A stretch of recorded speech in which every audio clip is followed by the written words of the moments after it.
So good morning, everyone. Thank you for joining us for our second grand rounds of this academic season for Global Neurosciences Institute. Today, our guest speaker today is a member of a very exclusive group. He is a neurosurgeon who specializes in peripheral nerve.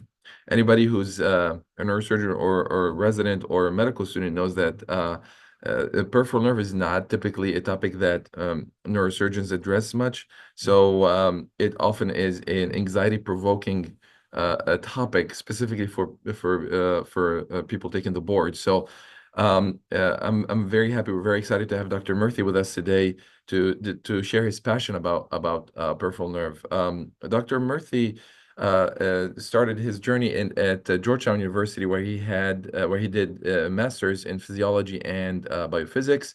He also received an MBA from Northwestern University, College School of Management. He did his residency at Northwestern, where he also did a fellowship in complex and reconstructive spine surgery. His passion, though, lied elsewhere, and it's in peripheral nerve, and he did a fellowship there at Mayo Clinic. He currently is the assistant professor at UC San Diego, where he practices mostly in peripheral nerves and spine. So we are all very excited to have you today with us, Dr. Murthy, to share our advances in peripheral nerve surgery. All right. First, Thanks for thank you. having I me. want to also mention Dr. Murthy is in San Diego, so it's 5 a.m. his time. So appreciate him willing to come in that early. Yeah, of course. All right, let me get this going. All right. Well, thank you everyone for having me. So I was going to cover just the latest advances in nerve surgery, uh, kind of talking about where we are a little bit right now, give some background, just general management, kind of, the usual stuff that everyone has to know. Then going over approaches to how I think about how I'm going to treat a peripheral nerve issue, and then some of the newer approaches as well as uh, new techniques, and one that I'm passionate about, which is the use of e-stim or electrical stimulation for nerve regeneration, if we have time at least. Um, so just to get started, a little bit of background. So this is the architecture of a nerve. So it has this surrounding that we refer to as the epineurium. Then there's the perineurium that's in between. And then inside, you have these individual fascicles with some blood vessels scattered about. And then within each fascicle, you have your actual axons. And so each nerve, depending on its location, its distance from the spinal cord, has a different density of axons. And that also factors into how we're thinking about nerve transfers or nerve grafts that will be more relevant later. For nerve injury, there are two major classifications. The sudden classification's the most easy to understand. Basically, any nerve injury is broken down into a neuropraxia, axonotmetic injury, or a neuropmetic injury.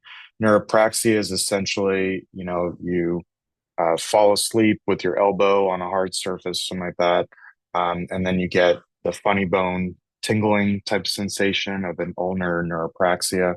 Axonotmetic injury, you still have an injury, but the nerve is generally, in most cases, is still intact. And so the nerve can still follow that structure, that scaffold, and then it'll continue to regenerate.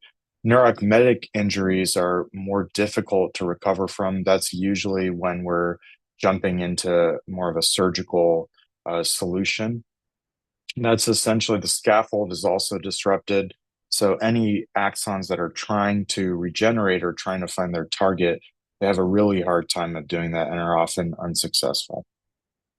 The Sunderland grading system is a little more detailed. Just in general, this version at least helps break down where we lose our structure. So in a neuropmetic injury, we have disruption of myelin, axon, basically everything. But a neuropraxic injury, many times you'll have just a slight disruption of the myelin that's easy for it to recover. But you can see that the rest of it, the rest of the architecture would be preserved. And this is just yet another way of looking at this to try to understand. But if we break it down to neuropraxic with the setting classification, and then all of these as an axonemic injury, and then the last one as a neuropnetic injury, you see first degree, second through fourth, and fifth degree here. Prognosis really is probably the most relevant thing to understand as a neuropraxic injury, usually within about 3 months, and it depends on the distance to target, but usually within about 3 months, you'll have good recovery. And then in the axonemic injuries, it's somewhat variable. This does take some follow-up, some understanding, and some tracking of the patient. And then neurometic, if you know this up front, like in injury, direct laceration or a tear, then you know pretty much you have to operate to repair the connection. So a nerve injury in general, you have the nerve injury, the event, then there are primary and secondary aspects of the injury, just like any injury to the neuraxis. So in the primary injury, it's the direct injury of the actual architecture of the nerve. The secondary aspects are essentially the loss of all the, the neurotrophic factors that basically help rejuvenate the nerve, and then the inflammatory reaction that can prevent full nerve regeneration. The key thing here is Wallerian degeneration. So it's this anterograde loss of nerve fibers and axons from the site of injury. So distally, you can't have much of a recovery. And the main thing for timing that we are concerned about when it comes to peripheral nerve injury is that we are worried that the neuromuscular junction can be lost, and that's estimated at about 2 years. Now, we think in general it may be a little sooner than that, but about 1.5 to 2 years. This is more of the nitty gritty as far as the neurotrophic factors. But essentially, to understand that at this point, if you say that there's an injury, not of the cell body itself, but of the axon, there'll be some amount of injury at this point, and then while they're in degeneration distally, and then the axon, the growth cone essentially of the nerve is coming out in this direction, trying to find its target. So a lot of what we're doing is supporting the growth cone in getting to its target. So in nerve injury, this is an example of a L5 radiculopathy, but it's in the spine, but still peripheral if we're talking about outside the CNS. So you have chronic nerve injury, so there's muscle denervation, just like in this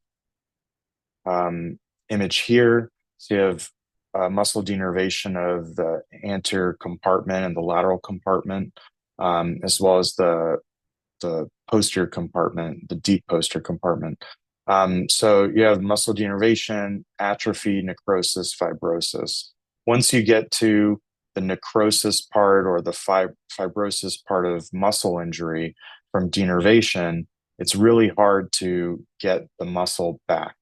And so there are many techniques, especially such as muscle stimulation, that's trying to keep the muscle alive while a nerve is trying to get to it, but those results are still mixed. So we still think about 1.5 to 2 years is the critical time window for muscle recovery.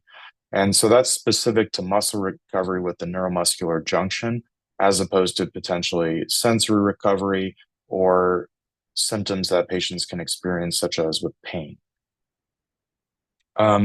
And proximal injuries, they're usually have a prolonged recovery and just poor functional prognosis. And that's pretty much because currently, generally speaking, we're limited with the rate of recovery of peripheral nerves.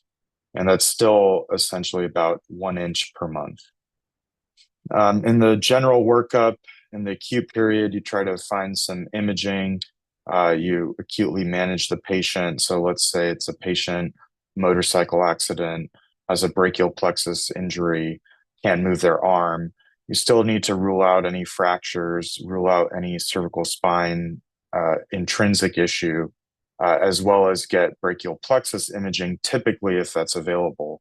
Then at least you know what type of injury you're dealing with. But many times, even if you're looking at the brachial plexus in an acute injury, you'll have a lot of distractors such as hematomas, inflammation, muscle damage. So things that may make it really hard to actually visualize the brachial plexus.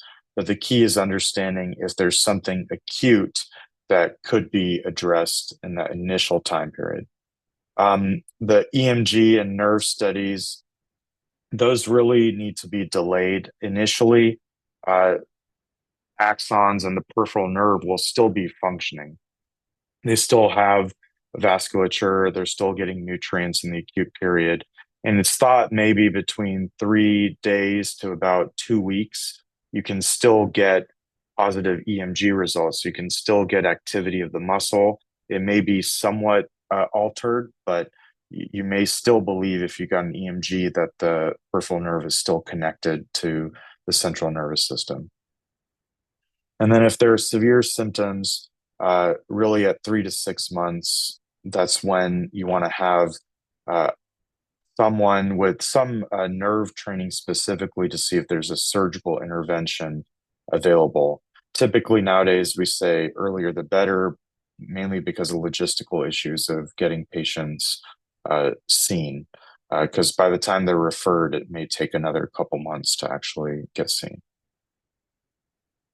So this is just a rough timeline of the electrodiagnostics. So hours after injury, you have Wallerian degeneration. Days after injury, you'll have some axonal regrowth, but all of these things still typically show near normal EMG, unless you have a particularly skilled electrophysiologist, but many times it still appears normal or at least inconclusive. Then about the 2 week mark, you'll start to see positive sharp waves, especially proximally. That's where Wallerian degeneration has at least initiated. And there's some reports that even distally can still get normal electrodiagnostics. That's a little debated at the 2 week mark. Then you have reinnervation, and then you'll see really at the month mark, at the few month mark to the year mark, if there's no intervention, you just won't have any intact neuromuscular junction. And that'll limit you as far as any options for treatment. Counseling for patients, generally, the main thing I just keep saying is that nerves will regrow at about an inch a month. There are various factors that can play into that, but that's the general idea, and that's the safest way for counseling from the site of injury, approximately for peripheral nerve injury, growing back to the end organ or the end muscle at least. Neuropraxic injuries, so if there's some type of compression, usually you'll have a good recovery. Usually those folks can just be managed unless you know that there was an open injury or open wound. That's not medic. Typically, the most common thing I see is from a stretch injury. So the imaging, everything looks like the nerves are still intact, maybe a little edematous, but the mechanism, everything corresponds to more of a stretch injury. Those patients typically have to be followed, but they many times can get good recovery.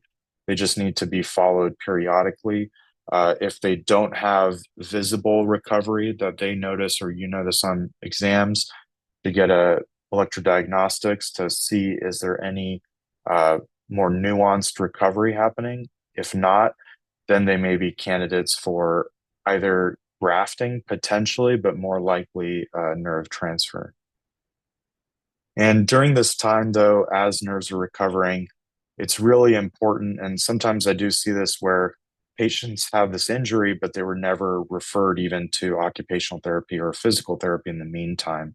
That's probably one of the more important things, not only for nerve recovery, because we know that at least triggering the nerves to activate from usage can help speed up recovery. but more importantly, in the long run, joint mobility. So if you have something like a frozen shoulder or a frozen joint, later down the line, even if we wanted to do a nerve transfer, we can't because we get function back, but the joint just won't move anyway. And then the patient potentially has lost one possible option. And steroids haven't been shown to improve nerve regeneration. Sometimes with postoperative swelling from soft tissue swelling, that may work, but in the long run, it really doesn't make much of a difference. So to get into some treatment options, I'll cover general ideas, kind of the four main ways I think about it. So nerve decompression, really, if you can identify compressive point on a nerve or along the nerve, many times there are known compression points. Then other times there's also scarring. So if there's an injury, you have some recovery, but it's somewhat muted. You haven't achieved as much recovery maybe as you'd think. There may be a pre-existing compression point that's exacerbated, or there's post-traumatic scar formation like fibrosis that has compressed the nerve in some particular location. It can also be related to musculotendinous attachments that cross over nerves after injury that could be inflamed that then compress the nerve. There's post-operative that's really iatrogenic. And then there's scarring secondary to radiation.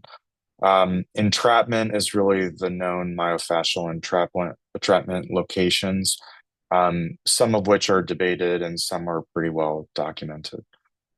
For scarring, post-operative, post-injury scarring, this is a fairly common issue, unfortunately. And so really you have to get some sort of imaging, ultrasound or MRI to see that there is a compressive point. And then usually based on exam, many times the classic Tunnel's sign on an exam really is examining the growth cone. And so it's basically tapping on the end of the nerve. And it's not that the nerve is connected, it's that there's a perception of signal and intense signal that's going back to the nervous system. And that the peak of that signal, so if you tap and there's significant pain or significant electrical signal or tingling that's happening, that essentially is the sign that that's where the growth cone is. And so maybe it's being trapped by scar formation, whatever it might be. And that's a good site to image to see if there's a lesion there, scar there, or whatever it might be. Sometimes we use nerve protectors, most often a collagen-based wrap, or even sometimes amniotic membrane to prevent recurrent scar formation. So it's something that's being studied a little more, especially in plexus explorations and head and neck surgery. If there are tumors or there's plan for radiation, covering the plexus with amniotic membrane or collagen membrane may protect things. Data is still mixed right now. Post-radiation plexopathy. So folks with either metastatic or local head and neck cancer, breast cancer, lung cancer, they may get radiation to that region, and that can affect the brachial plexus. The studies we have really show that it's most effective for pain. So post-radiation plexopathy with severe pain, that's when you can consider neurolysis, so exploration of the plexus, dissection of any fibrosis or scar. It really has not been shown to be very effective for weakness or sensory issues. Another thing that's recently been studied. Common entrapment locations for the upper extremity, so thoracic outlet syndrome, compression from the scalenes or a abnormal cervical rib, or even muscular anatomy. So if you fail conservative management, usually you can have pretty good results. Typically, you'll start with physical therapy. I typically get a scalene injection or infrapectoral injection to see at the most common compression points if relaxation of the muscle, either local or even a Botox injection to reduce the spasm of the muscle, if those can help with the symptoms. Then sometimes that's therapeutic enough to prevent going to surgery. Otherwise, it's at least diagnostic to say, okay, if I paralyze the scalene, we seem to have robust relief. And then if there's persistent recurrence, then we can explore that. And approaches have evolved. Traditionally, it's a supraclavicular approach, which is just above the clavicle, exploring the plexus, often transecting the scalene and potentially taking out a cervical rib or even the first rib. Um, just yesterday, I did a robotic, so with the Da Vinci robot, going through the thorax kind of from below. That's another technique that's evolving. A lot of it depends on the instruments and the pathology. So if there's a cervical rib coming from the thorax, may not be the best approach for that patient. But it offers a really nice view from below rather than coming through a lot of the tissue from above and going straight through vasculature where you could get a vessel injury. So there's some benefits, and I think that's being worked out on maybe the best type of thoracic outlet syndrome, either vascular or neurogenic, which one would benefit from each approach. Radial tunnel. So many folks will have lateral epicondylitis or tennis elbow. That really, it's a little less understood. Usually you'll see some anatomic difference even on x-ray, either bone spur or some prior injury in the area before necessarily jumping to radial tunnel syndrome. And usually electrodiagnostics are really tough to find an abnormality. So even thoracic outlet, you may have a normal EMG. Radial tunnel, you may have a normal EMG. Ulnar neuropathy, usually you get some sort of EMG finding by the time a patient is symptomatic, or at least a nerve conduction abnormality if it's purely primarily sensory. For all these, you'd still start with physical therapy to start to see if over time, by stretching, some physical therapists condone flossing of the nerve, which is really just moving the nerve across the joint to see if that can help. And many times that's enough for the symptoms to resolve. For ulnar neuropathy, especially, the easiest thing to do, because most folks will end up sleeping in a somewhat fetal position with the elbows bent. Even just a simple wrist, elbow brace, or even towels around the elbow to prevent complete flexion at the elbows. That's usually what I tell folks to do first before jumping into surgery, unless there's hand weakness on exam. And the data now, initially, many folks were transposing nerves. So at the ulnar nerve, they would transpose even if there was subluxation. And so now we see that even if there's subluxation, just a decompression up front is equivalent in the long run. There is a question of what's called supercharging a nerve, which I'll touch on a little bit later. But that hasn't been necessarily shown to be the most beneficial in many cases, and that's still being studied.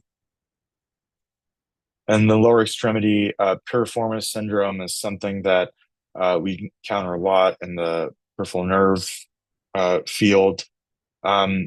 Usually I start with direct injections to the piriformis with Botox.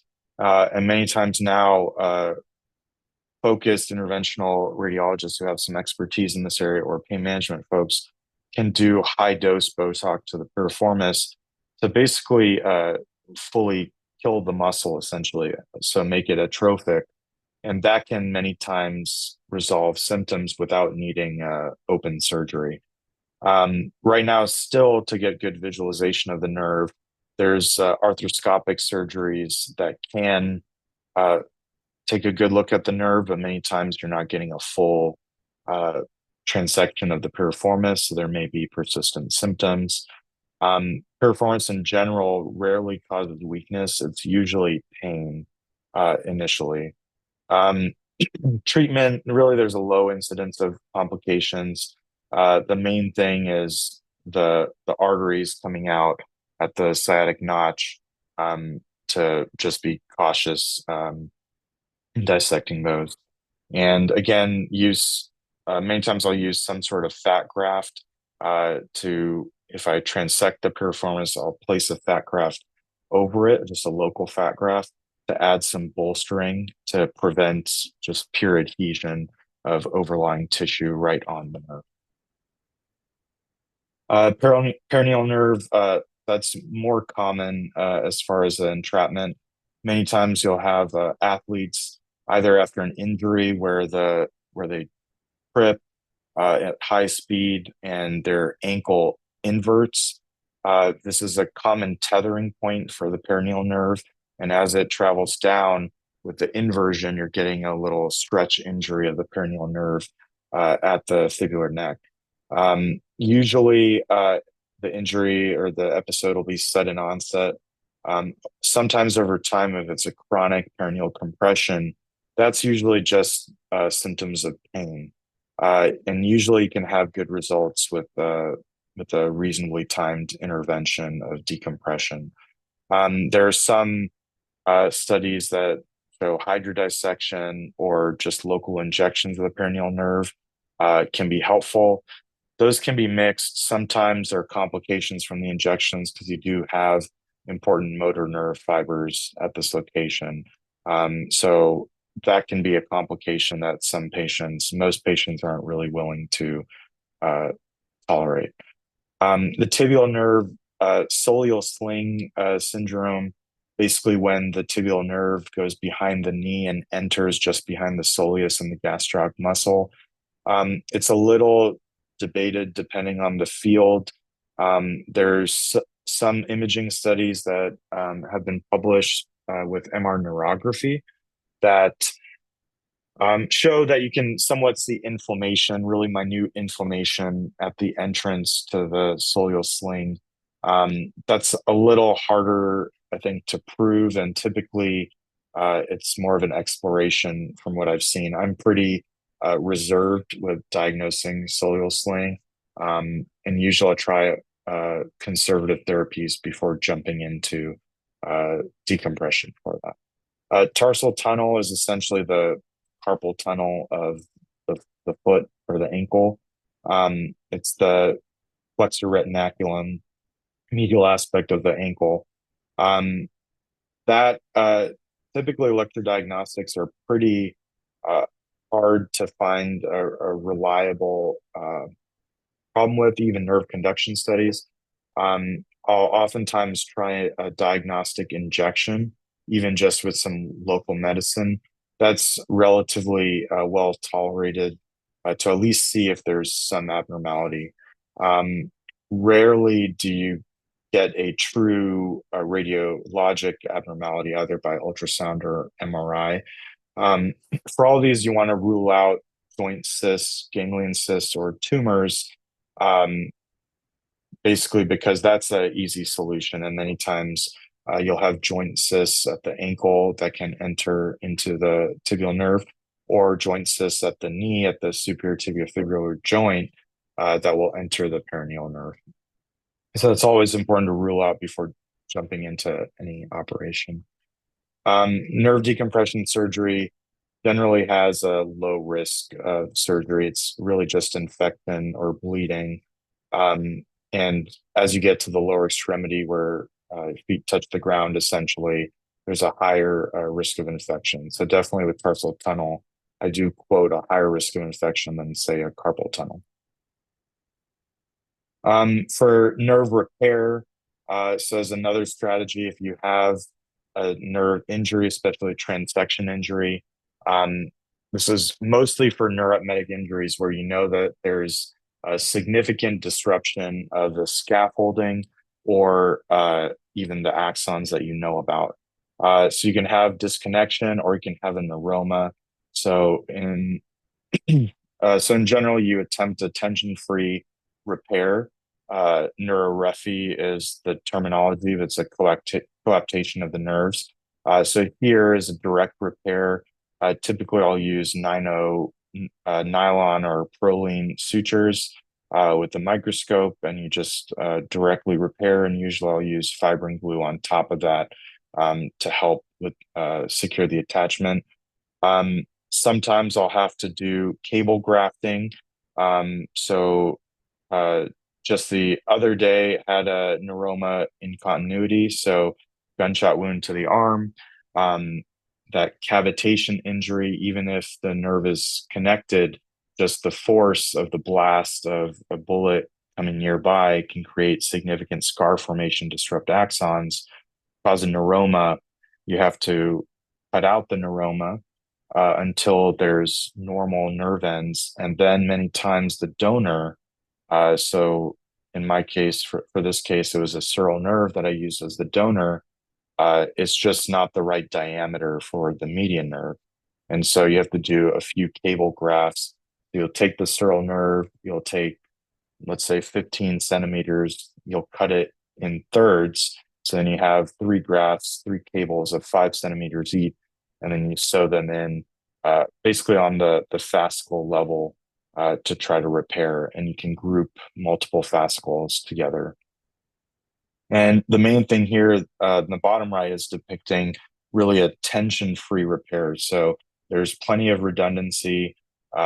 There's no risk that the nerve is under tension where the axons are going to have small sub-millimeter gaps to jump through that could potentially limit the recovery. Nerve transfer is really used either as augmentation of a direct nerve repair or injury, or really just complete bypass of the injured location.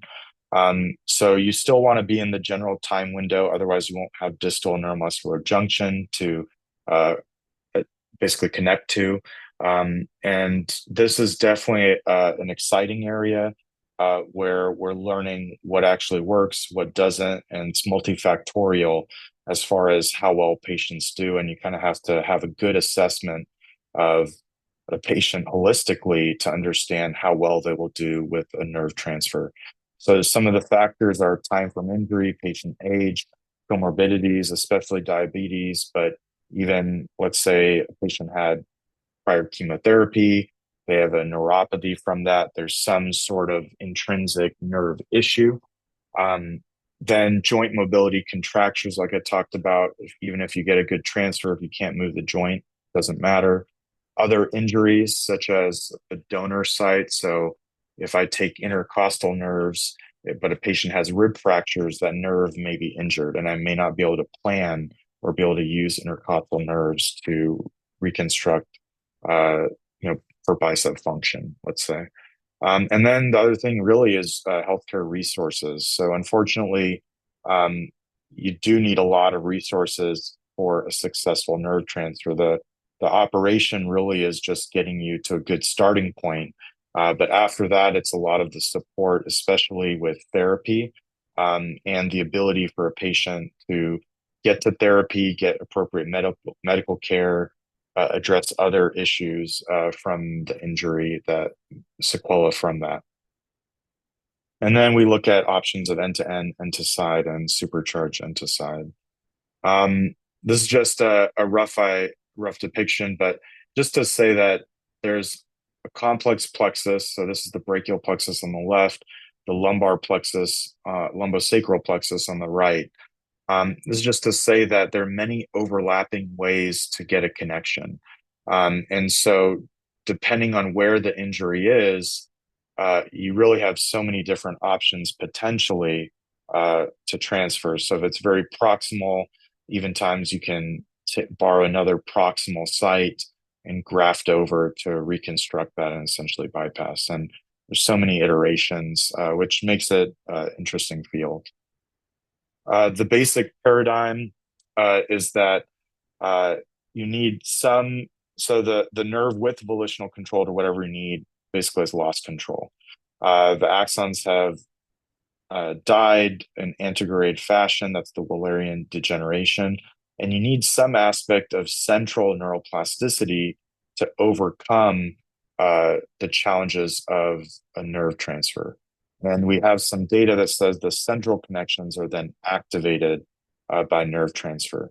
So if we look at intercostal nerves versus a phrenic nerve to the musculocutaneous nerve for that transfer, in the first few months, we see that there's involuntary contraction of the biceps while there's respiration. So as a patient is breathing, you end up having contraction because you've now taken what's a nerve associated with breathing and transferred it over to the biceps. But after a few months, you have more isolated function. And this is the idea is that depending on the old homunculus, but the topography of the brain, if the connections are somewhat closer by, roughly speaking, then we see that you likely will have more success in the nerve transfer. So you never really get the fully independent function, at least with this type of transfer, but you get more and more isolated function. So you can actually get more so just the biceps muscle as opposed to always having to breathe to get biceps function. Then if we look at something like the hypoglossal nerve to the intercostal, if we're looking at that disparity, we see that there's poorer function basically due to, and I don't have the topographic map, but if you're looking at just the location on the brain surface as far as where the hypoglossal function is for the tongue versus the intercostal for breathing, you see that they're further apart. And so hypoglossal to facial has a much higher functional success. And plasticity, again, sometimes we use the contralateral C7 nerve, and that goes back to this depiction where even if you lose the C7 function, there's redundancy from C5 and 6, as well as C8 and T1 going to the posterior cord. So many times, if you lose C7 function, sometimes you do have injury there, but usually it's because there's a more systemic injury on that side. And then there's the option of using the contralateral C7 without significant deficit. fMRIs often will show bilateral activation permanently, depending on age, of course. So in pediatric populations, nerve transfers in general tend to be much more successful than in adult populations. And generally speaking, that we don't have a age cutoff for nerve transfers, but I definitely counsel patients that as you get older, so if you're in your 70s or 80s, nerve transfers may not be the best option to put a patient through the morbidity of a nerve transfer relative to the time it'll take them to get functional results. One of the best studied procedures, the Oberlin procedure, is taking ulnar fascicles to redundant ulnar fascicles that would normally go to the hand, transferring it to the biceps into a musculocutaneous branch to basically get function back. So the benefits of this study are essentially cortical regions of this transfer. Cortical regions are very close in the brain, and there's a short distance. So it's just an incision in the arm, and it's really straightforward basically to transfer this over.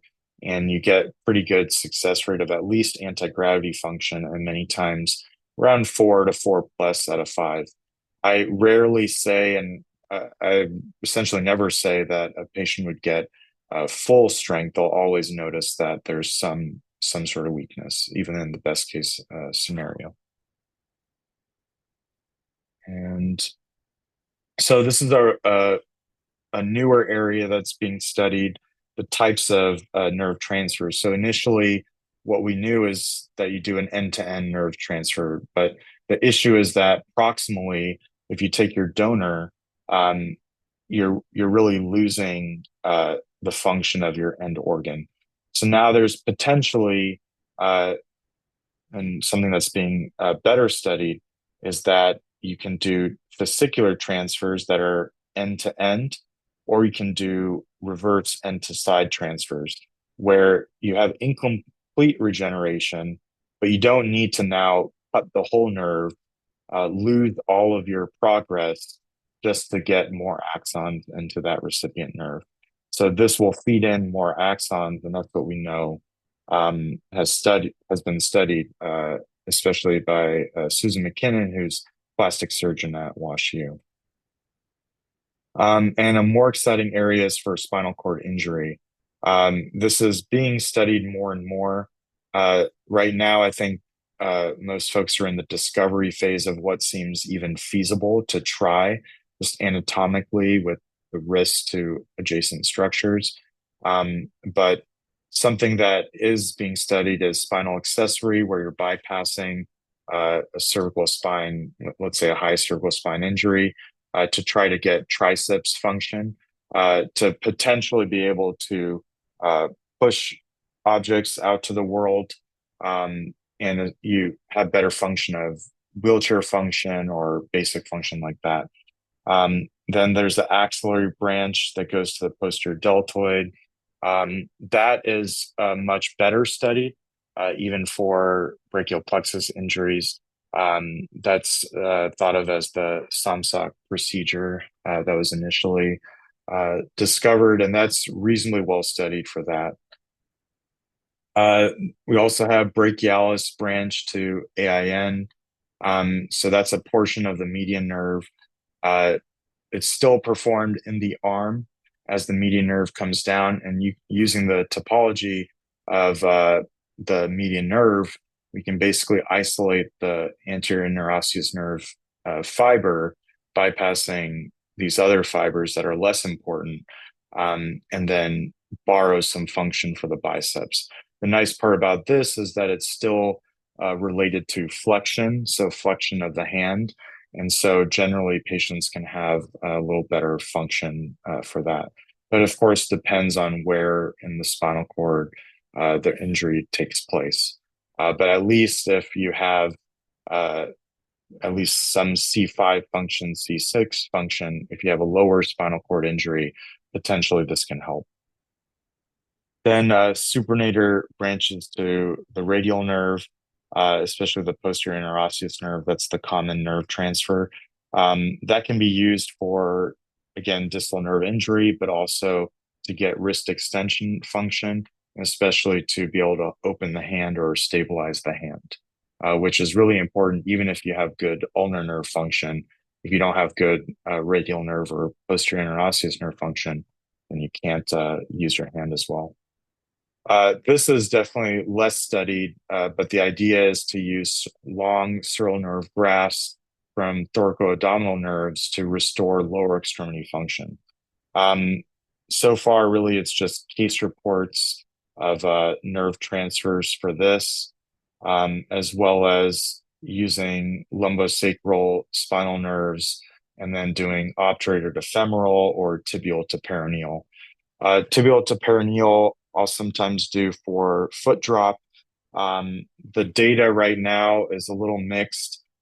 Typically, it's something that patients can try at least to try to get anti-gravity. Really nothing more than that from what we know. Part of the issues really are that it's antagonist functions.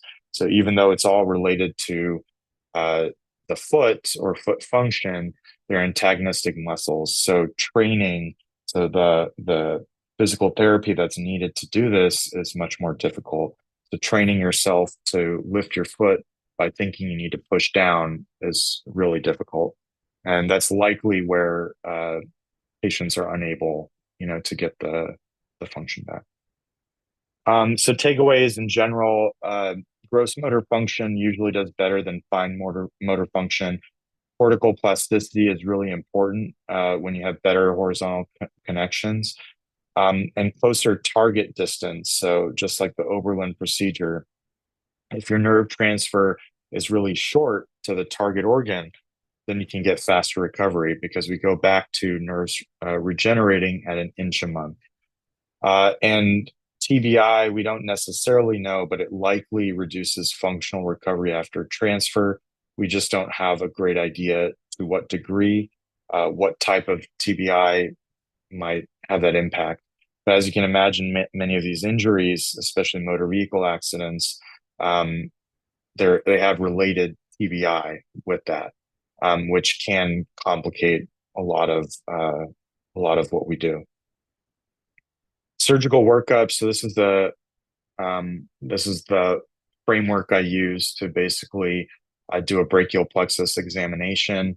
So when I first see a patient, I'll put down the date, I'll examine the relevant muscles, and that'll help create this map of where the injury might be, combining that with imaging studies, with electrodiagnostics to get some sort of baseline. And then you want to track this really to understand what nerves are improving.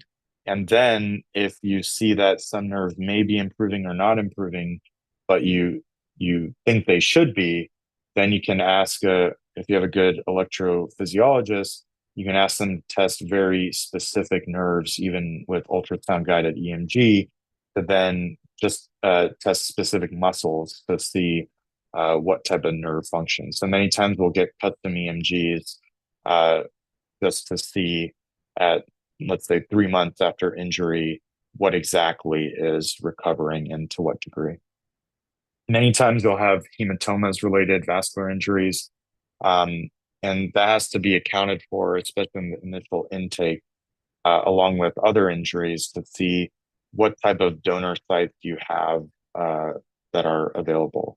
And if a patient gets the anti-gravity after recovery, there's really limited options we have to get better than anti-gravity that's worth the risk of a nerve transfer potentially.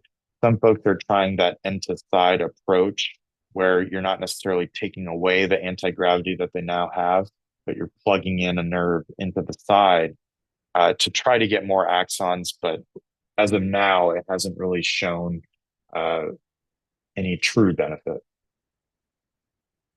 For surgical workup, usually I'll get a brachial plexus image, cervical spine imaging.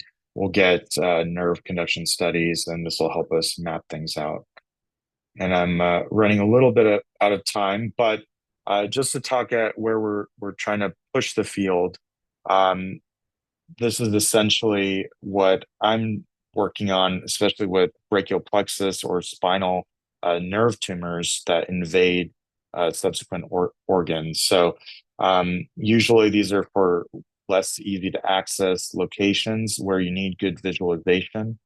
Um, and this is multidisciplinary. So I do these cases with a thoracic surgeon that helps get access with the robot.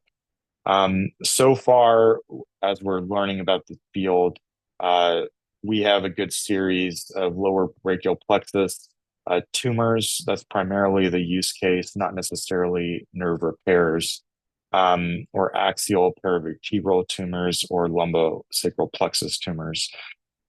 This is generally what's been published as far as where we're going in the field.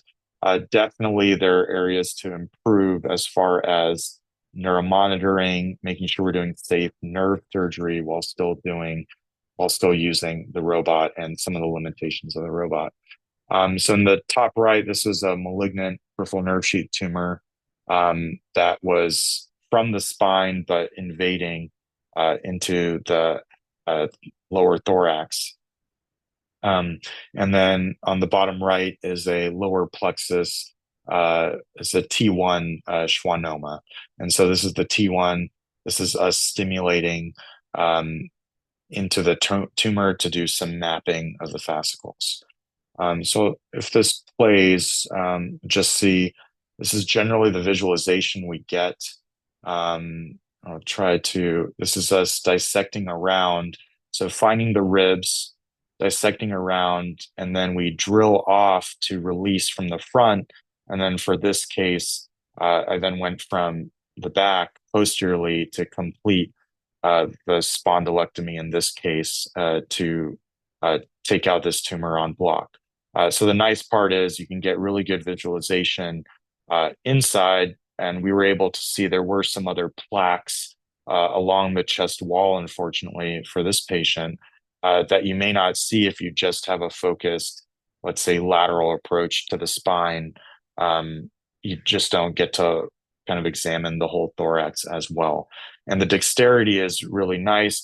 You have various options, various tools, and you can use a drill uh, to basically drill off bone.